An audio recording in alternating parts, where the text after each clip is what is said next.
Hei, olen Vuokko Kangas, luokanopettaja Oulun normaalikoulun Linnanmaan yksiköstä. Koodauksen ihmeelliseen maailmaan olen päässyt tutustumaan jo vuosikymmeniä sitten opiskellessani matematiikan opettajaksi sivuaineenani automaattinen tietojen käsittely. Myöhemmin tutustuin koodauksen pedagogisiin mahdollisuuksiin sekä työssäni että opiskellessani luokanopettajaksi. Silloin käytin Seymour Papertin kehittelemää logo-ohjelmointikieltä lasten kanssa. Nykyään, kun on kehitetty monenlaisia visuaalisia ohjelmointikieliä, olen nähnyt lukuisten lasten innostuvan ongelmanratkaisusta ja pitkistäkin päättelyketjuista ja niiden ratkaisemisesta, vaikka tavallisesti mikään ajattelutyötä vaativa tehtävä ei ole innostanut. Siksi päätin lähteä mukaan näihin talkoisiin. Lähde sinäkin. Tervetuloa! Tervetuloa opiskelemaan Koodiaapinen MOOCin esi- ja alkuopetuksen polkua. Tällä kurssilla saat valmiuksia ja ideoita siihen, miten pääset muun muassa opetussuunnitelman mukaiseen matematiikan opetuksen tavoitteeseen, ohjaat oppilasta kehittämään algoritmista ajatteluaan sekä taitojaan soveltaa matematiikkaa ja ohjelmointia ongelmien ratkaisemiseen. Mitä tuo algoritminen ajattelu oikein on? Varmaan tiedätkin, että meidän sisäämme on rakennettu monia toimintamalleja. Esimerkiksi kun maha on tyhjä, tuhannet viestinviejät kertovat keskushermostollisi, että nyt sinulla on nälkä, ja seuraavaksi aivosi alkavat toimia ja käydä läpi toimintaohjetta siihen, miten saisit ruokaa. Annetaan jaloille käsky mennä kohti jääkaappia, avata jääkaapin ovi, tehdä päätelmiä sen mukaan, onko jääkaappisi tyhjä vai täysi ja niin edelleen. Linnut osaavat näin syksyn tullen lähteä etelään. Lehtivihreät pakenevat lehdistä puiden runkoon pakkasten saavuttua ja silmut alkavat pullistua taas keväällä. Nämä toimintaohjeet ovat ikään kuin algoritmeja, joita luonto näyttää toteuttavan aina, kun tiettyjä signaaleja tulee. Samanlaiset algoritmit toimivat rakennetussa ympäristössä. Ovi aukeaa, kun oikea avainta käännetään lukossa. Pesukone alkaa pestä oikeaa ohjelmaa, kun laitat kytkimet tiettyihin asentoihin ja painat käynnistyskytkimestä. Mielestäni mainion kuvan koodauksesta saa, jos käy katsomassa Googlen tekemään videon osoitteesta madefitcode.com.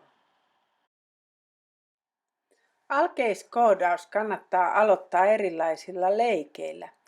Esimerkiksi ohjelmoitavalla oppilaalla on paperi ja kynä ja toisella ohjelmoivalla oppilaalla on kortti, jossa on jokin yksinkertainen kuvio, esimerkiksi neliö.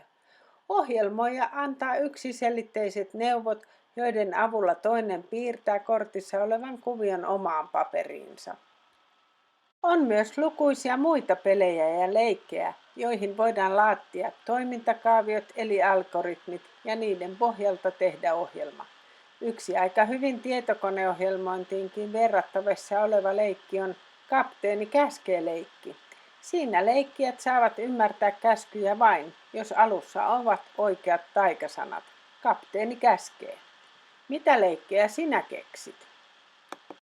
Alkeiskoodaukseen on kehitelty monenlaisia robotteja ja leikkikaluja, joista alkuopetukseen loistavasti sopii Beebot.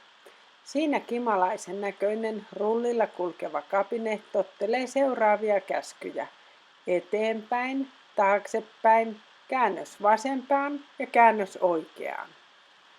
Näille Beebot-roboteille on olemassa lukuisia erilaisia alustoja, esimerkiksi kirjaimia, numeroita, laskutehtäviä, aarrekarttoja, liikennemattoja ja erilaisia pelipohjia.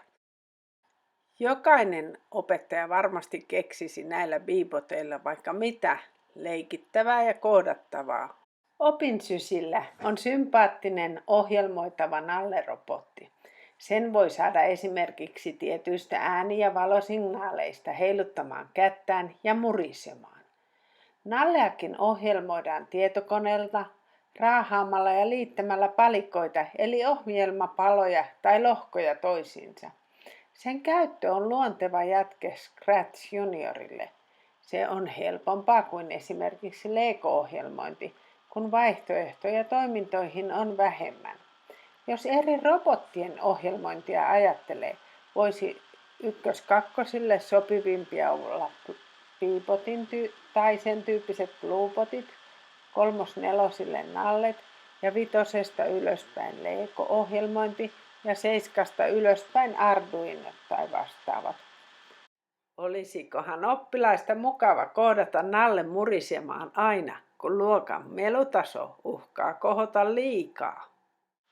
Tällä kurssilla keskitymme kuitenkin Scratch Junior-ohjelmointiin. Se on helppo visuaalinen ohjelmointikieli, jossa lapset voivat luoda vuorovaikutteisia tarinoita yhdistelemällä erivärisiä palikoita eli lohkoja toisiinsa. Scratch Junior on suunnattu lähinnä 5-7-vuotiaille lapsille, koska sillä voi koodata jopa täysin lukutaidottomat. Se sopii mainiosti myös kansainväliseen opetukseen. Toki monet ylempien luokkien oppilaatkin innostuvat Scratch Juniorista. Scratch Junior on tehty monen toimijan yhteistyönä suositun Scratch-kielen inspiroimana. Ensimmäisenä kannattaa ladata Scratch Junior-appsi omalle tabletille. Jos käytössä ei ole iPad- tai Android-tablettia, kannattaa tehdä koodaustehtävät 3-6-luokkalaisille suunnatulla Scratch-kielellä ja vähän niin kuin vaihtaa opintopolkua, ainakin harjoitustehtävien osalta, sillä itse Scratch on selainpohjainen. Jo avausikkunassa on Scratch-kissan lisäksi 2 painiketta, koti- ja kysymysmerkki. Kun painat kotinäppäintä, aukeaa Scratch Juniorin koti, jossa näkyvät tallentamasi Scratch Junior-projektit. Plusmerkistä pääset koodaamaan uuden projektin. Kysymysmerkistä taas pääset opastusvideoon, jossa käydään kaikki Scratch Juniorin ominaisuudet läpi, tosin aika nopeaan tahtiin. Suosittelen kuitenkin kaikkia katsomaan rauhassa tämän videon. Siinä saa hyvän yleiskatsauksen.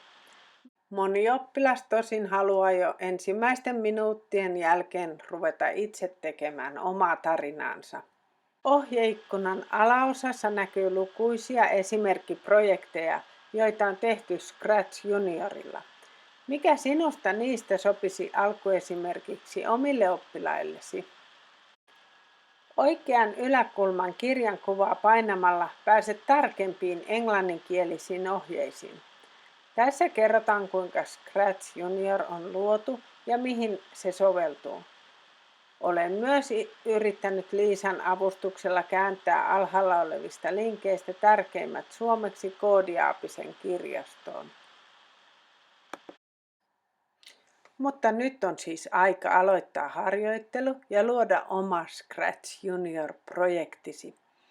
Ensimmäisenä viikkotehtävänäsi onkin rauhassa tutustua Scratch Junioriin ja sen erivärisiin palikoihin. Saatko kissan koodattua kävelemään ruudun poikki? No niin, tämän videon alta löydät ohjeet, miten saat suoritettua tämän Scratch Junior-opintopolun ensimmäiset viikkotehtävät. Ei muuta kuin töihin!